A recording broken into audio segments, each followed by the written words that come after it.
The presenting sponsor of the BloodStream podcast is Takeda. Thanks, Takeda. Hello, and welcome to the BloodStream podcast, our flagship episode for March. Today is March 16th, 2020, and I am Patrick James Lynch. And I'm Natalie Lynch. Happy almost St. Patty's Day. Oh, yeah, good point. Yeah.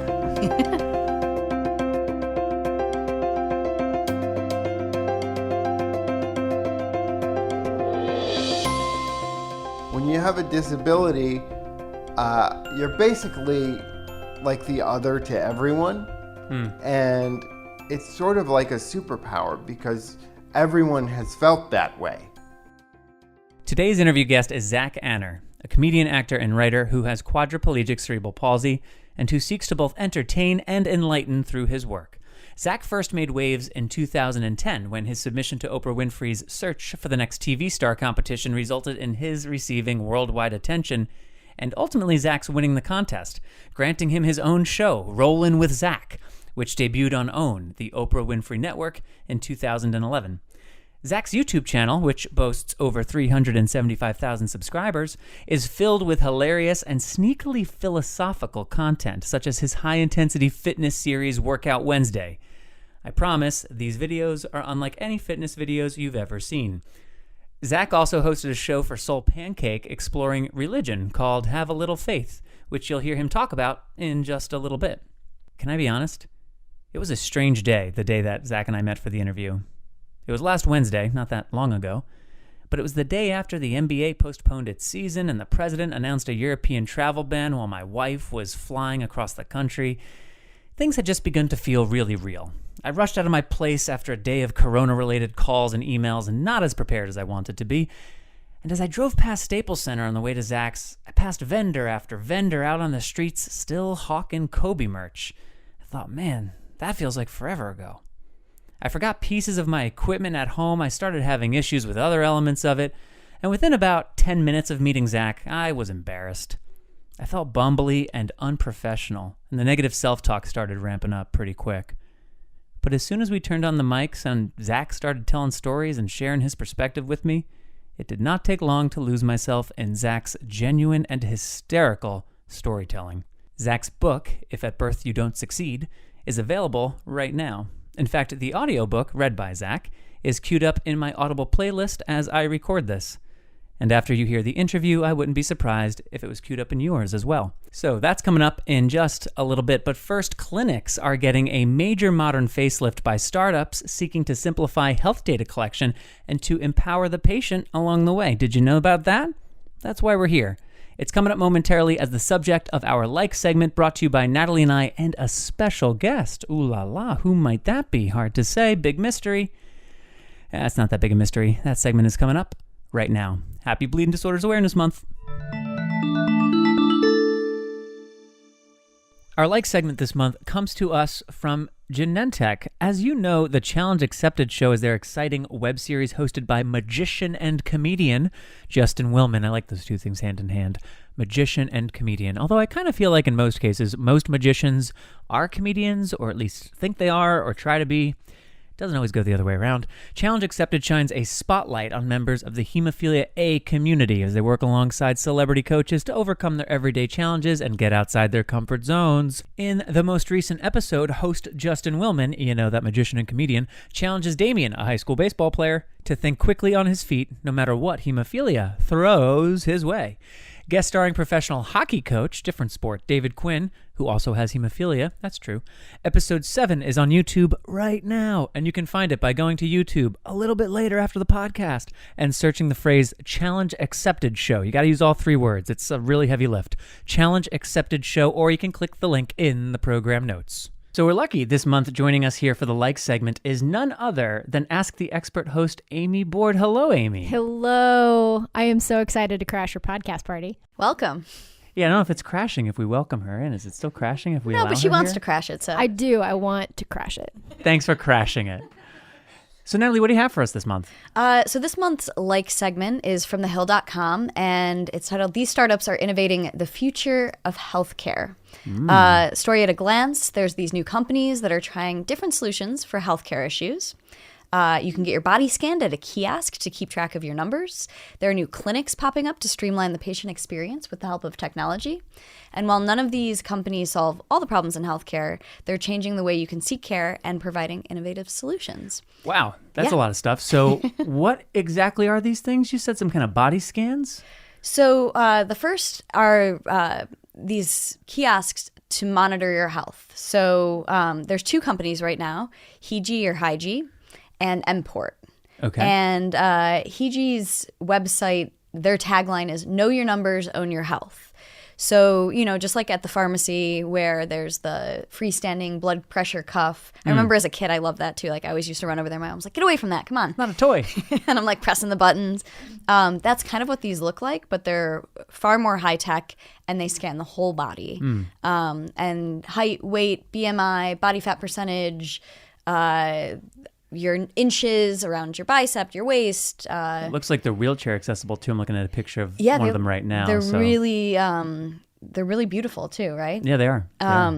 So you can then keep track of that data, and it's kind of like when what's that, like Redbox, where you could rent videos at Sure, yeah. I feel like it's now you can own a piece of your health in a very quick and convenient way. And sort of like the Redbox is outside of a 7-Eleven, like not a typical place you go for entertainment rentals. They're putting these in Rite grocery Aids, stores. grocery stores. Yeah, and the websites have, find one near you, and it looks like they're really out there right now. Like I opened the map, and it seems like all over the United States. I got to be honest. I don't know, if, Amy, if you've ever heard of these things. I'd never heard of them before you presented us this article. Well, I think it sounds like it's a system or a new technology that is in line with what's, slowly been the trend over the last couple of years in healthcare of preventative care and knowing your numbers, knowing when perhaps there is a flag for concern so you can go in and prevent something like heart disease or diabetes. Some of these,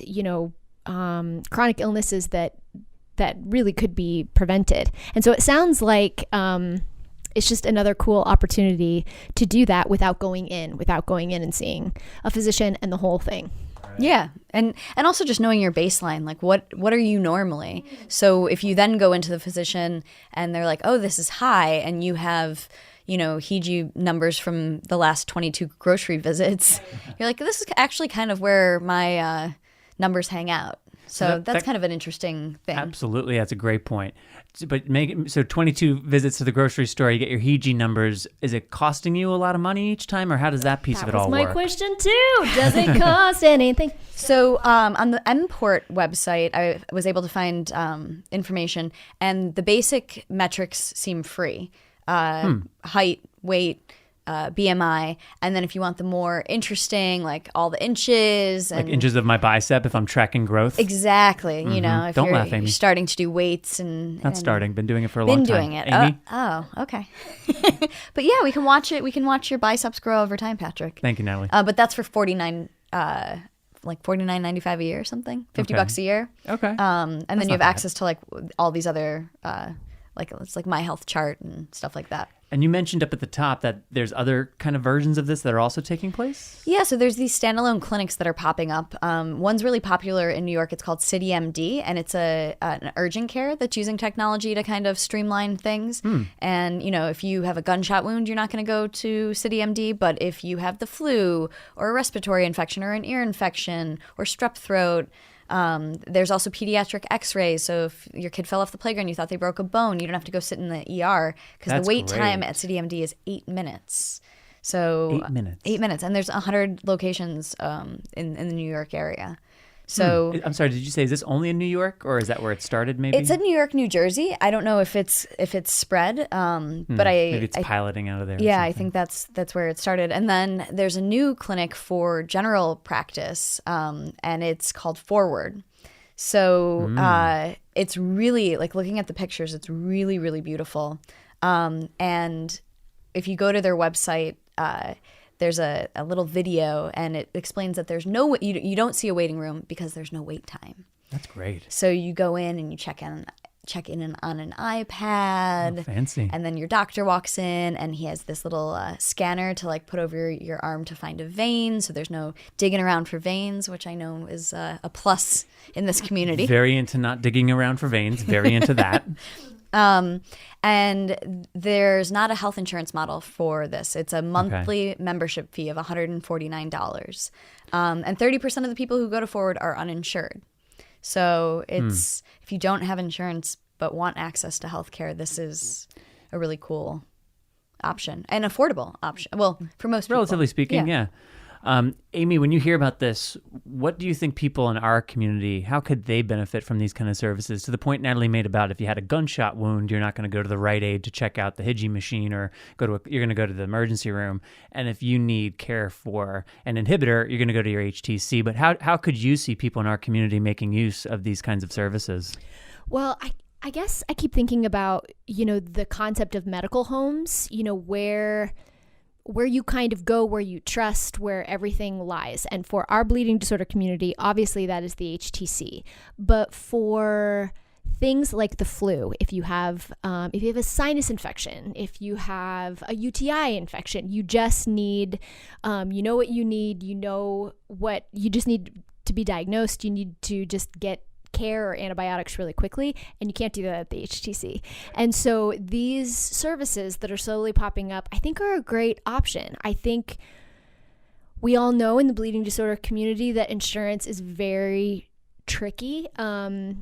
It's difficult to see what is covered and what isn't. And with these types of services, if you go in and ask the right questions, a lot of times you're paying for your visit up front. So it's not an insurance situation. It's not you pay a $30 copay and the actual cost of the visit is on your insurance. This is you go in, you pay upfront. This is what the visit will be, whatever it is. And I think no surprise billing to worry about. Absolutely. There is lovely transparency in that. I do want to say that, and this is an issue that has been, it was rampant in Colorado when I left last year, that there are some services that are popping up that they're called freestanding ERs, and they don't go by that. They kind of look like urgent cares that do have a surprise billing mechanism because they do take insurance. And so to ask questions going in, I think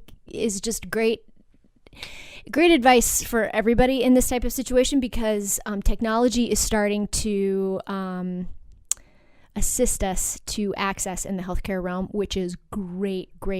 But we just have to be really careful, especially when it comes to insurance. That's my own thing. And I'm such a bummer when it comes to these things. No, it's so true. It's so true. And actually, we had an experience last month where Natalie and I unfortunately had to rush to an emergency room for a dog-related injury, and everything is fine.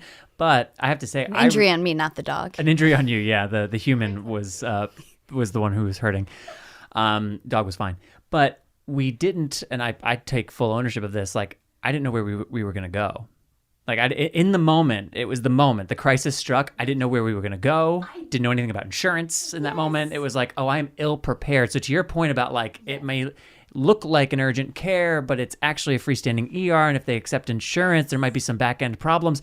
You need to be ready for those things before the crisis strikes. So learn from my mistakes and know what your plan of attack is. Well, and the difference, too, between assessing is what I'm facing right now, emergent or urgent.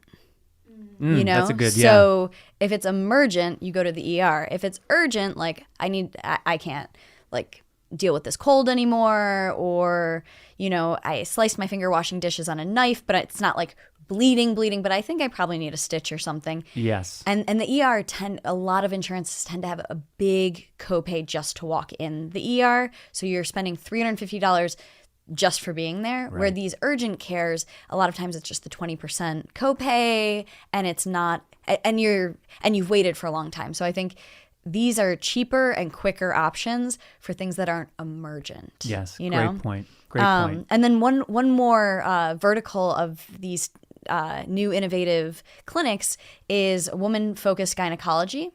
And what's cool about this is it started as an online place for women to find health information, and it's turned into these clinics. And they provide gynecological services as well as other health assessments and acupuncture and seminars.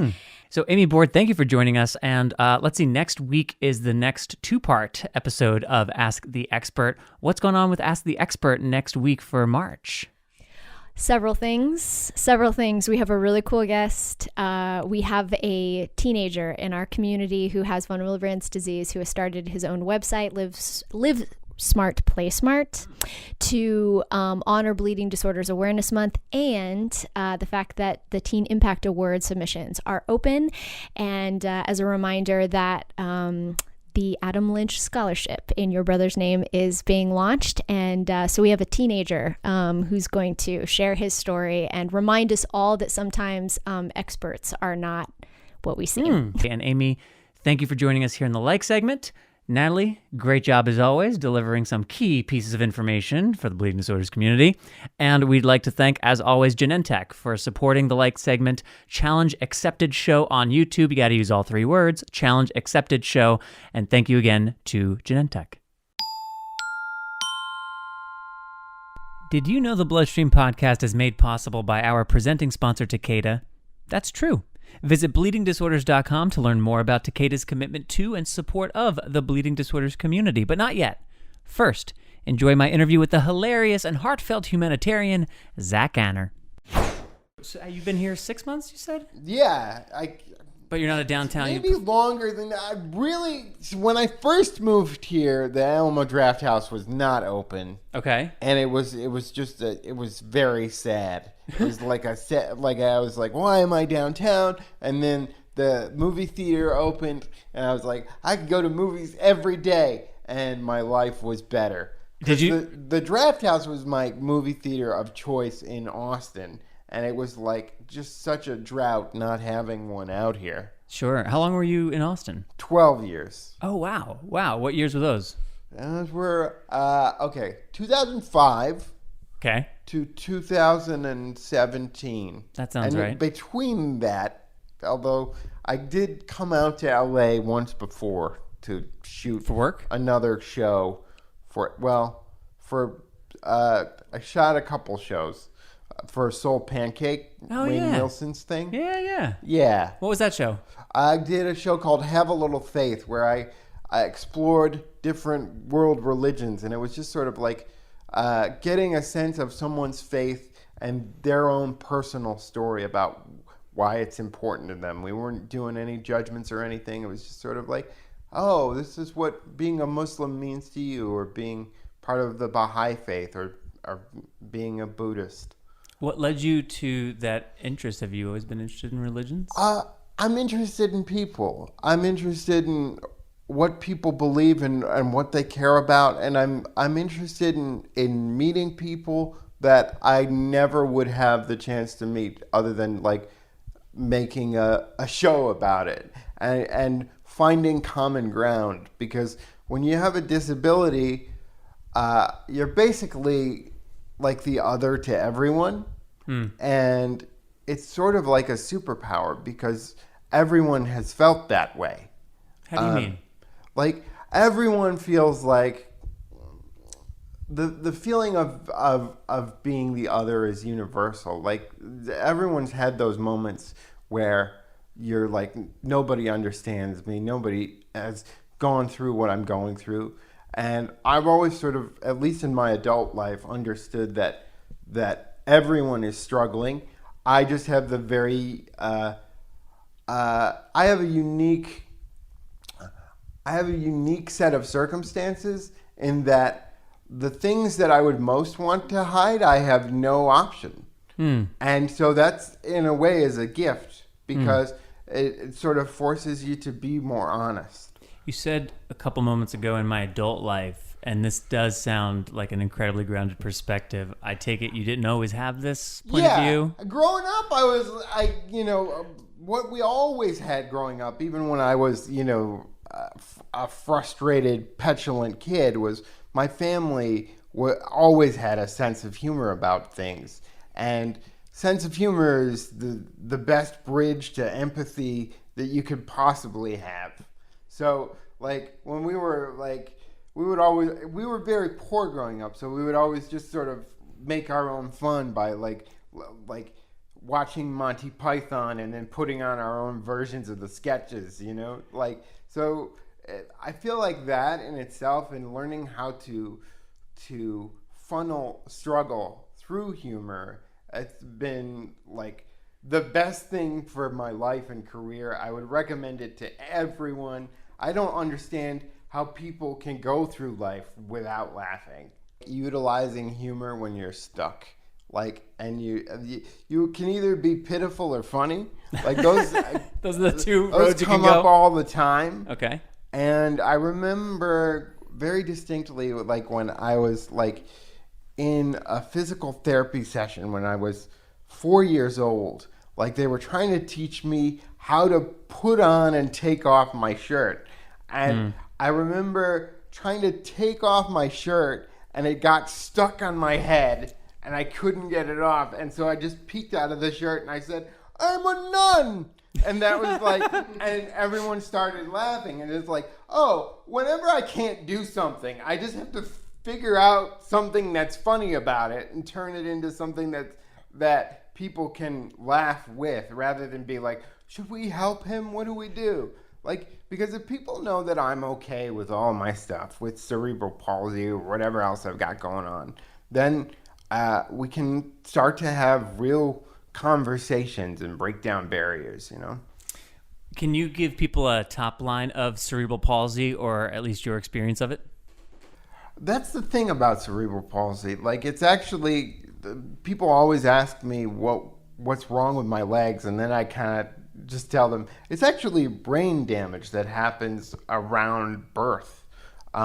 So it's basically cerebral palsy is a catch-all term. The type of cerebral palsy I have is spastic quadriplegia, meaning that all of my limbs are affected, and it can be such a range of things. Like, it can be my level of disability, it can be very mild, or it can be a lot more involved, where people have trouble speaking and they can't move as well as I can move. And then there are people going around with cerebral palsy that you wouldn't even see it, when they're just walking down the street. Sure, yeah. So it's basically, I can't really even explain it because I don't think anyone can. So I'll offer another kind of perspective on that. As a camp counselor at certain camps, we would get, it was camps for kids that had different chronic illnesses. And we would get cerebral palsy, 14 years old, likes the Yankees. Cerebral palsy, 11 years old,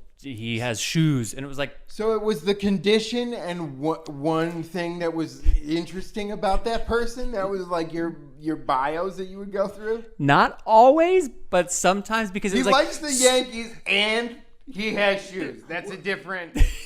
Because the social workers from these hospitals, like, sometimes they would give us a glorious amount of information, or the kid had been coming for 8 years and had a biography, but sometimes they would be like, cerebral palsy 12. So it's like, you can't... Sometimes that's a kid with an AFO. You don't know what's coming with a cerebral palsy diagnosis. You do have not. No idea. I have a couple of friends with spastic quadriplegic cerebral palsy, and I have been really interested in how we connect around sports and athletics, because while hemophilia is far different from cerebral palsy, and walking around to the point we were just talking about, people would not think that's a guy who's got severe hemophilia and bad arthritis. But we would always connect around sports because we always, I don't know, shared a perspective of feeling, I guess, a little like the other. Has sports been a part of your life too? Oh, yeah. I mean,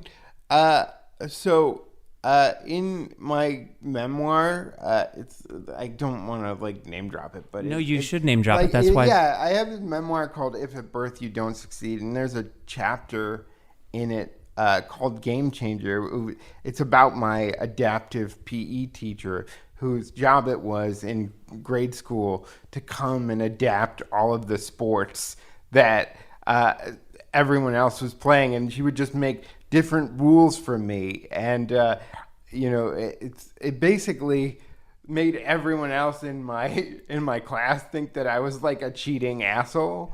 But it was also like the first most important lesson that I got in inclusion, because she was just trying to make me part of the game. Like when we would play basketball, like I could throw the ball into a trash can. Right. I can't really catch balls. So the rule was if someone throws it to me and it hits my chair, that means I caught it. And it was just it was frustrating as a kid because like other kids would bully me about that sometimes. But then, as I got older, I appreciate that so much. My adaptive PE teacher's name was Mrs. Fata, and she would always be saying, like, you got to find a way to play. Like, and she just did so many amazing things. Like, when she introduced me to, like, adaptive skiing and stuff, and we would go to, like, the New York State Games, and it was, like, a little mock Olympics, and I won 4 gold medals for somehow coming in 4th. Oh, congrats. That's funny. I mean, yeah. So, it was great. So I forget what the question was. The role of sports in your life. I mean, Yeah. it's just interesting to me. I think people who face significant physical challenges, the attraction to overcoming them through sports and athletics. And then, for the Workout Wednesday stuff, which is my YouTube series where I basically try and fail at different sports while shouting inspirational nonsense that's just jokes. That sort of came about, where it's I bet that, you always see those people on Facebook that are, giving you those inspirational quotes of, everything you do is enough, you're a 10, that sort of stuff. Yeah. And, I thought it would be funny to be saying those things and, running, trying to run on a treadmill or, ride a mechanical bull when you are obviously not equipped to do those things in any, inspirational way. So, the role of sports in my life is if, like most things, is it going to be funny if I try it? Because then it's worth it. And it's worth it because of what? I think it's worth it because if I can bring laughter and joy to people and just by showing myself to the world, people can be like, oh, I can go out and do this thing and I don't have to be ashamed of who I am. And that's the thing is I only think disability is a problem if it stops you from being who you want to be. Do you ever feel burdened, though, to have a positive outlook or be particularly shiny on the outside world because of a disability? Hell yeah. And I feel like that's the inspiration porn angle that people with disabilities are meant to make people without them feel good. Yeah. And that's not where I operate. And people say that stuff to me all the time of how do you stay so positive? And my response to them is editing. You see me in 3-minute chunks, and if you can't stay positive for 3 minutes over the course of a filming day, then you shouldn't be doing that work. So you name dropped your book. You mentioned a filming day. We've talked about your web series. You've been on Oprah. You've done a lot of interesting things in the entertainment world. Yeah, I mean, yes. When I look back on it, I think I've had a lot of luck and a lot of great people in my life who have helped me get to that place. And once you get an Oprah bump, I was on the Oprah Network and won a show from her almost coming up on 10 years ago now. Oh boy. And that lasted for about 5 seconds. But still, the impact that it's had on my life and career, I'm still feeling the reverberations from that. My friend Christina Kuzmich and I, we both competed on this show together and won our own shows. I had wanted to do a travel show that highlights traveling with a disability in a fun way for a long time. And so I competed on this reality show and wound up winning it. And it was called Rolling with Zach. And then it was immediately canceled because no one watched it. But like How was that? That must have been, what was that emotion? Like, how was that experience? I mean, when you're handpicked by the most powerful woman in television, it's pretty cool. And then when you're fired by her, it's not as brutal because it's not like Oprah calling you up and saying she doesn't like you. It's like some executive. Right. But like it was sort of that I had learned enough from the experience of having my audition go viral and having Reddit, back it and get excited, and then going and filming a travel show that it's like, oh, I can make things myself. And if I don't like the way that the mainstream entertainment industry portrays people with disabilities, like now we have so many outlets to tell our own stories. So it was like, I'm gonna make YouTube stuff and see where that goes. And from Oprah and going to like start my own YouTube channel and do my own travel show, it was like, I know how to do this now because I learned how to do it from Oprah, which is like pretty high level people she works with. How does the entertainment industry portray people with disabilities? Typically, I tend to think the disability in entertainment, disability is typically portrayed as either these people are so inspirational, they're basically like superheroes, or they're objects of pity to make other heroes' journeys better. Like, oh, I met this. I don't know if they've ever done it with your disability. I met someone with a hemophilia and he just changed my perspective on life. But that's so often what happens with disability. Like, just because they met you, just because you existed in front of them for a moment and you were disabled. Yeah, I mean, I've always joked that I feel like we'll really be making progress when we can show people with disabilities as flawed assholes, and it really is just the disability experience is the human experience. That's what people should take away from it. Yeah. I'm sure you got a lot of that as a kid too. Like, it was just like he goes through so much, and I don't know how he always keeps a smile on his face, but he does.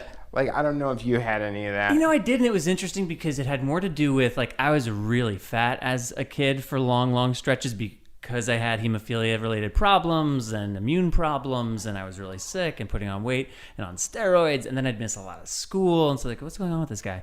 So I kind of had something around me, but it was because I was fat, awkward, and not around a lot. It wasn't because of what was actually going on. So what was weird is I was angry that my disability was invisible at times because I just wanted people to know what was actually going on. It's there's problems that you don't know about. You know? It's a real gift to have it out in the open. I gotta tell you, it really is, because to me it's I know you're seeing this, so you're seeing what I deal with. Let's get it done with. I'm not gonna I can't hide this.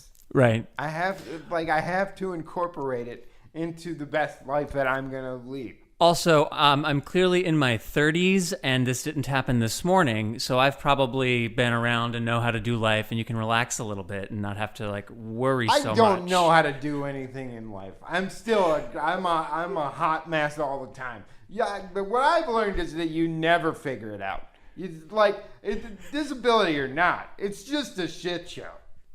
Well, it might be coming to an end soon, so we may not have to worry about it much longer. I mean, I feel like people say live each day as if it's your last all the time, but I don't think that I would change much.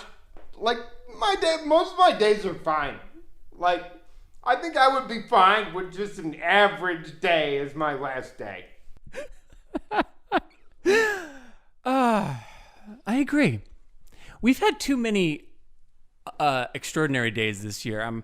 I wore my Kobe shirt today because I knew I was going to be driving through downtown and passing Staples, and there's been too many weird days in 2020. And yeah, it really does sort of, like with everything going on, it does sort of, either you can be in a state of panic and like nothing matters, or you can be like, man, I really appreciate the little things.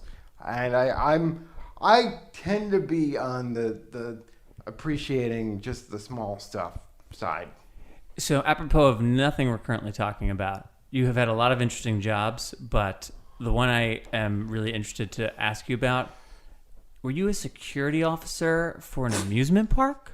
I did. I worked for Disney World, but I was a park clearer at Epcot.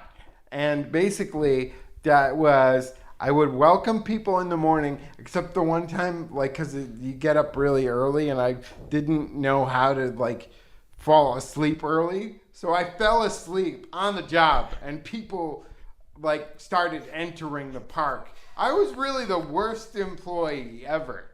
And then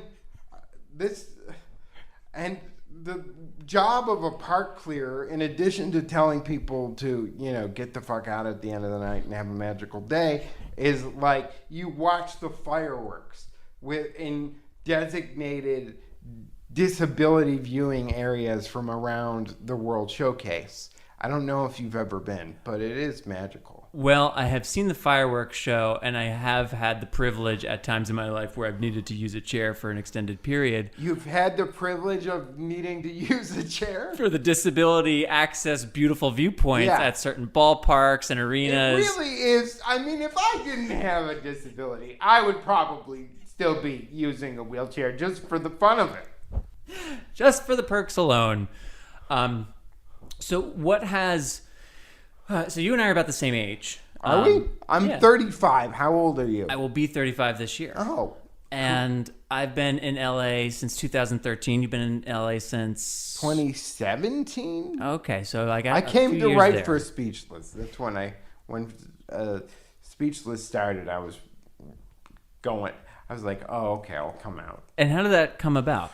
I was doing some work for the Cerebral Palsy Foundation, and they had sort of got linked up with ABC and Speechless. And I found out through them that the creator of Speechless, Scott Silveri, wanted to talk to me about some stuff. And